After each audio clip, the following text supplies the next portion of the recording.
पूरी किताब के अंदर इल्मे फलसफा के हवाले से गुफ्तगू करता है, एक फलकी कलम उठाता है तो अपनी पूरी किताब के अंदर करता है, एक जोग्राफियाई कलम उठाता है तो अपनी पूरी किताब के अंदर इल्मे जोग्राफिया के हवाले से बहस करता है, एक मुअर्रिख जब कलम उठाता है तो पूरी किताब के अंदर इल्मे तारीख का दरिया बहाता है।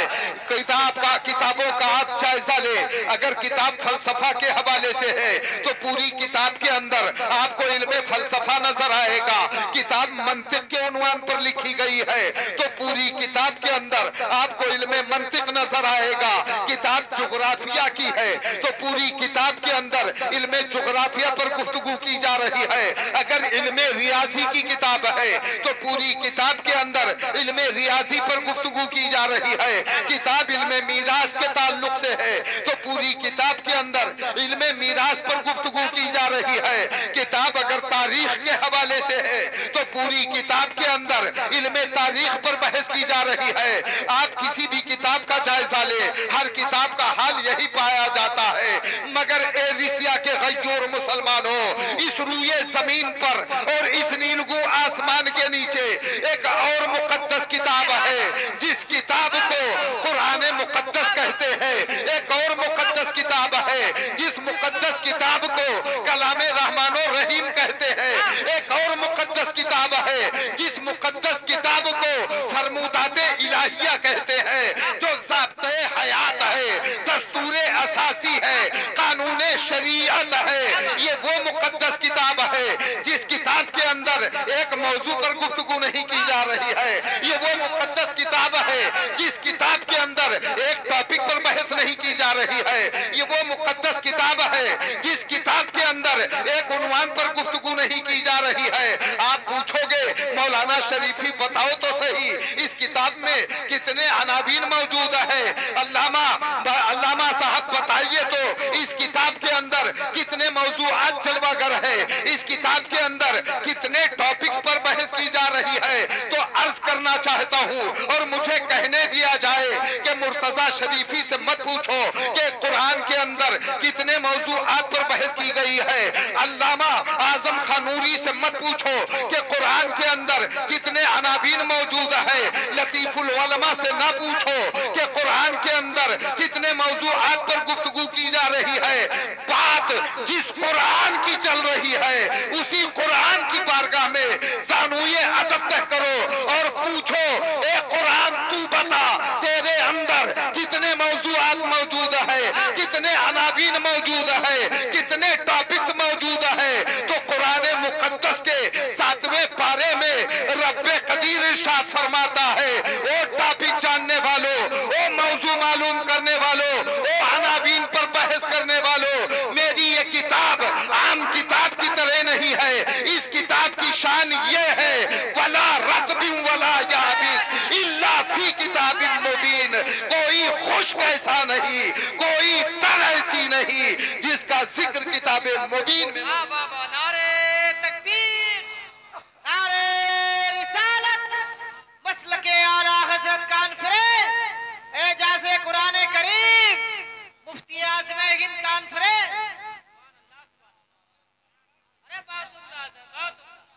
खुद कुरान से पूछो तो कुरान में अल्लाह फरमाता है, वला रत्बिन वला याबिसिन इल्ला फी किताबिन मुबीन। कोई खुश्क ऐसा नहीं, कोई तर ऐसी नहीं जिसका जिक्र कुरान मुकद्दस के अंदर मौजूद ना हो। और उलमा जलवागर है, इनसे पूछो और आप खुद जायजा लो तो पता चलेगा कि कायनात की कोई भी शय हो वो या तो खुश्क होगी या तर। कायनात की कोई भी शय, माइक है, स्टेज है, कुर्सी है, ये कुर्सियां हैं, फर्श है, ये शामियाना है, अर्श है, कायनात का जर्रा जर्रा सब आपकी नजर के सामने है। आप जायजा लीजिए ना, तो हर शय या तो खुश्क होगी या तर होगी। ये नहीं हो सकता कि खुश्क भी हो तर भी हो। अगर खुश्क है तो तर नहीं, तर है तो खुश्क नहीं। तरी आती है तो खुश्की को जाहिल कर देती है और खुश्की आती है तो तरी को जाहिल कर देती है।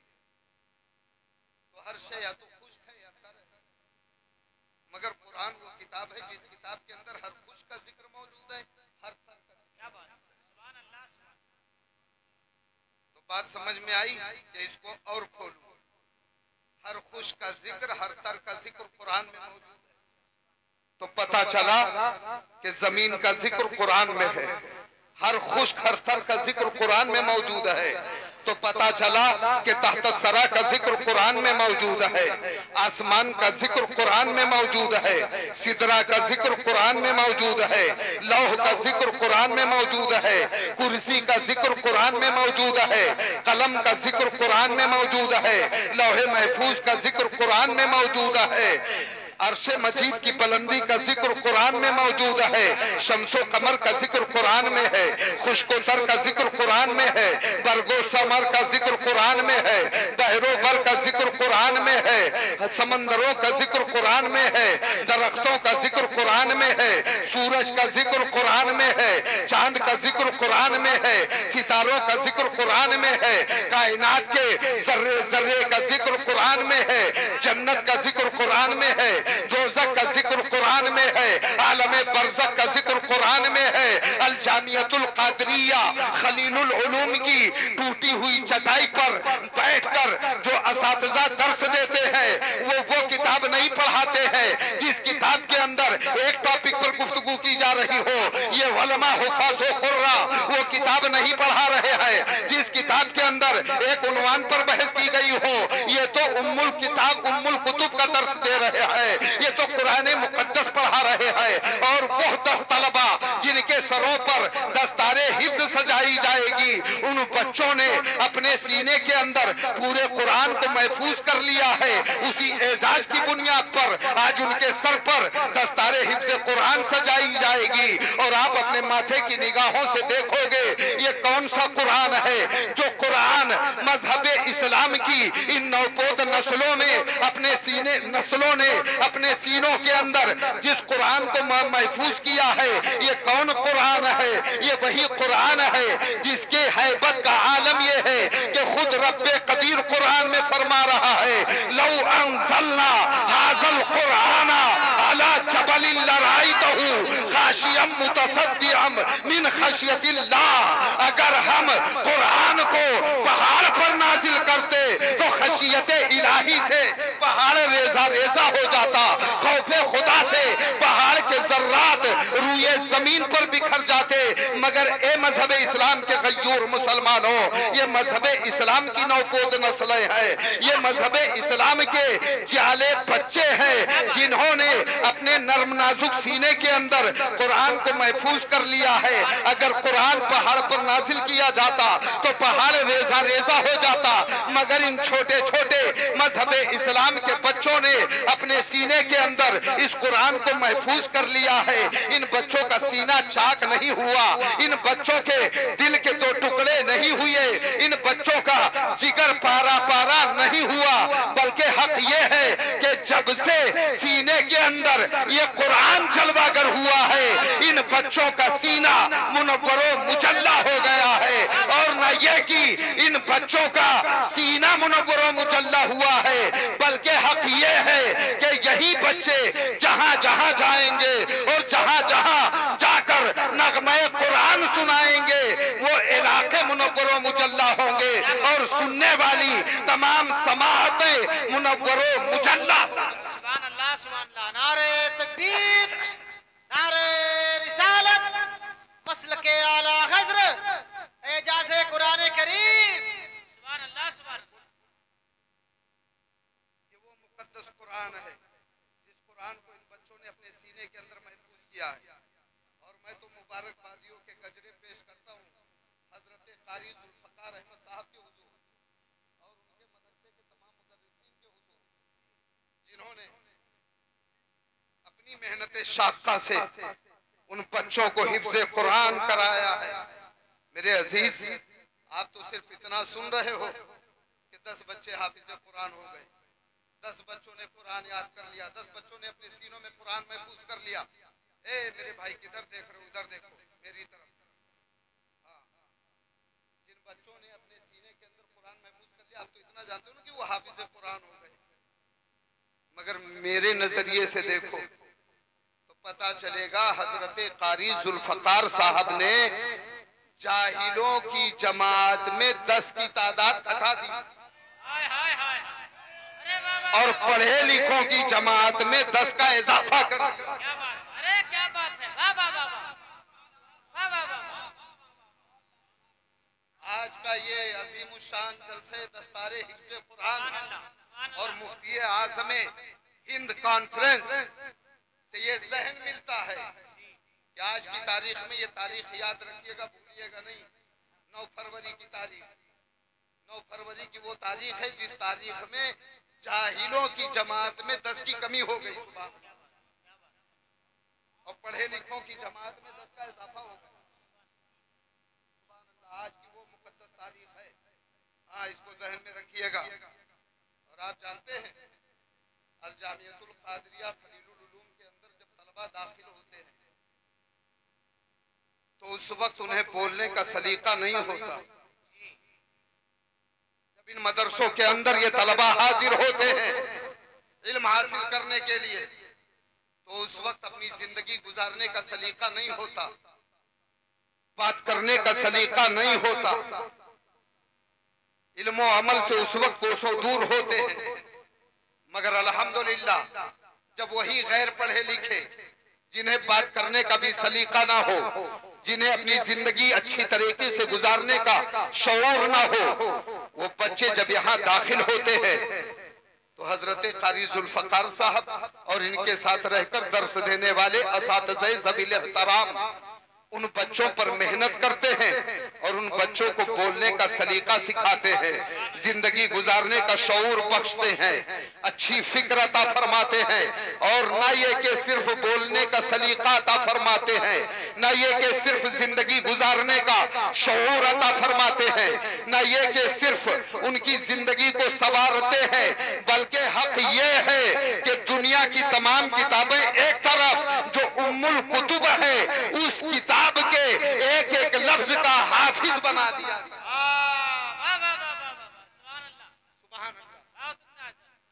ये वो इदारा है, इस इदारे का भरपूर ख्याल रखिए। जैसे अपनी बिल्डिंगों का आप ख्याल रखते हैं तामीर तरक्की का, जैसे आप अपने बच्चों का ख्याल रखते हैं, वैसे ही इस इदारे का भी ख्याल रखना आपकी दीनी जिम्मेदारी है और एक अहम फरीजा है आपका। मेरे अजीज, ये इदारा हमारा है, ये इदारा आपका है। आप जब अपने घर के बाथरूम में दाखिल होंगे तो पता चलेगा टाइल्स भी लगा है, मार्बल भी लगा है, लेकिन कभी अल जामियतुल कादरिया खलीलुल उलूम के टॉयलेट में आप गए, इसके सहन में कभी आपका जाना हुआ? जा करके देखिए और अपने घर का जायजा लीजिए तो पता चलेगा कि आपने अपना घर तो संवारा मगर रसूलुल्लाह का घर संवारने की आपने कोशिश नहीं।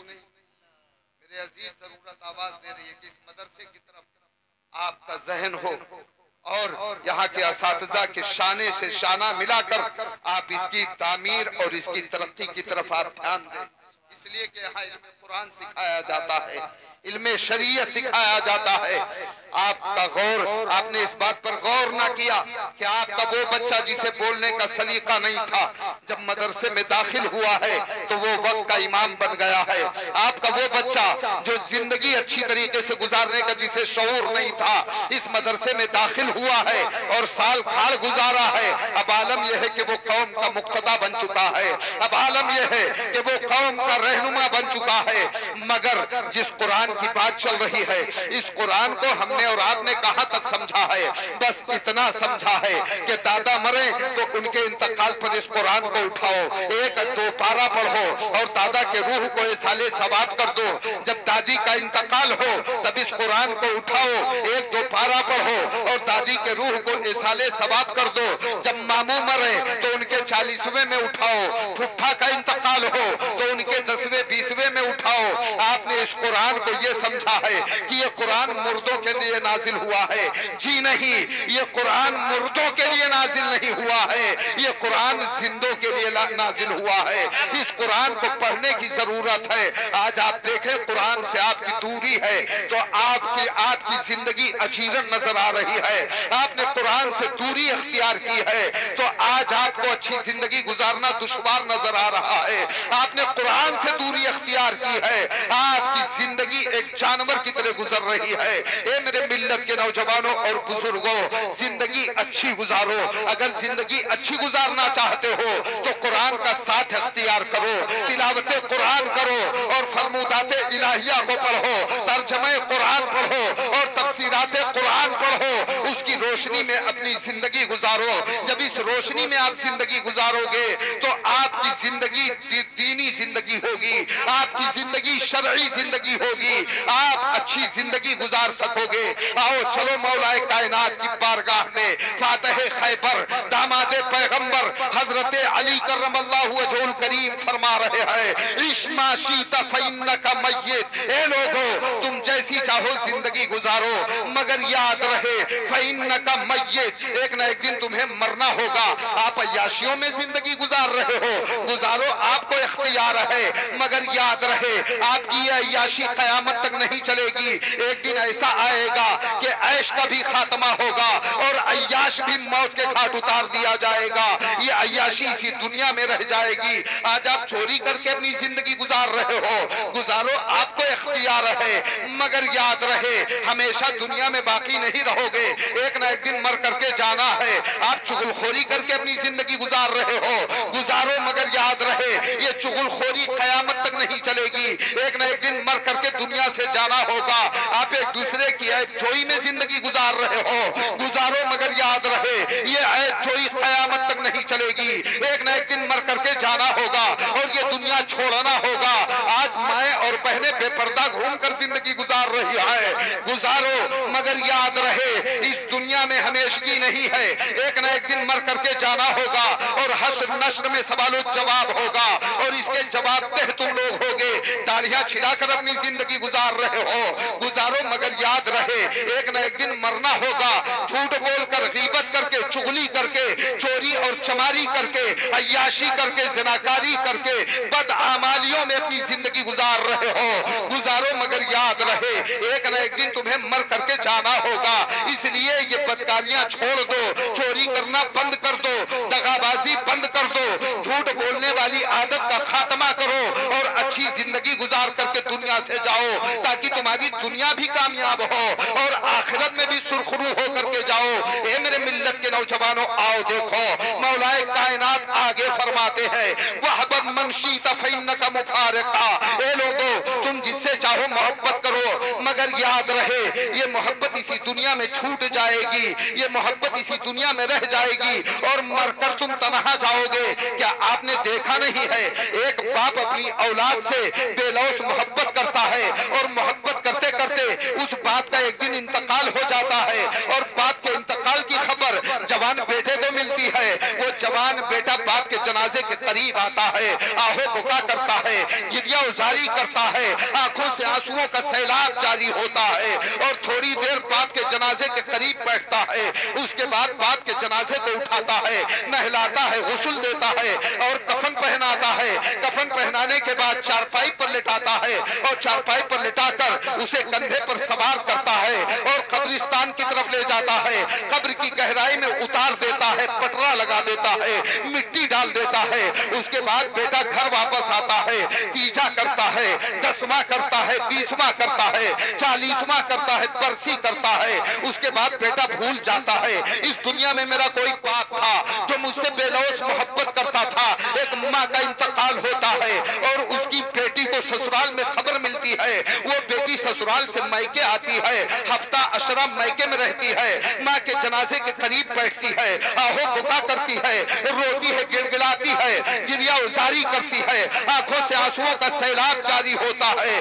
उसके बाद हफ्ता अशरा रुक करके वो बेटी भी मायके से ससुराल का रुख इख्तियार करती है और भूल जाती है इस दुनिया में मेरी कोई माँ थी जो बेलौस मुझसे मोहब्बत करती थी। वालिदैन औलाद की मोहब्बतों को भूल जाते हैं और औलादें माँ बाप की मोहब्बतों को भूल जाती है, भाई भाई की मोहब्बत मोहब्बत को भूल जाता है, बहन बहन की मोहब्बत को भूल जाती है, चचा भतीजे के मोहब्बत को भूल जाता है और भतीजा चचा की मोहब्बत को फरामोश कर देता है। एक दोस्त दूसरे दोस्त की मोहब्बत को फरामोश कर देता है, एक पड़ोसी दूसरे पड़ोसी की मोहब्बत को भूल जाता है। मगर ए विसिया बाजार के गयूर मुसलमानों, इस जमीन पर और इस आसमान के नीचे एक और मोहब्बत है जिसे मोहब्बत रसूल कहते हैं। ये वो मोहब्बत है जो दुनिया में भी काम आती है, ये वो मोहब्बत है जो आखिरत में भी काम आती है, ये वो मोहब्बत है जो कयामत में भी काम आती है, ये वो मोहब्बत है जो हश्र के मैदान में भी काम आती है, ये वो मोहब्बत है जो दुखूले नारो नूर तक बाकी रहती है, ये वो मोहब्बत है जो कब्र की गहराई में भी काम आती है। जभी तो इमाम अहले सुनन, फखरे जमीनो समन, मुक्तदाए आलिफाने रोजदार आला हजरत अजीमुल बरकत फरमाते हैं, कब्र में लहराएंगे ता हश्र चश्मे नूर के, जलवा फरमा होगी जब तलात रसूलुल्लाह की, लहद में इश्क़े रुखे शह का दाग लेके चले, अंधेरी रात सुनी थी चराग लेके चले, जिना बनेगी मुहिब्बाने चार यार की कब्र, वो क्या बहक सके जो ये सुराग लेके चले। आज फूले न समाएंगे कफन में आसी, जिसके जोया थे है उस गुल से मुलाकात की रात। सलाम।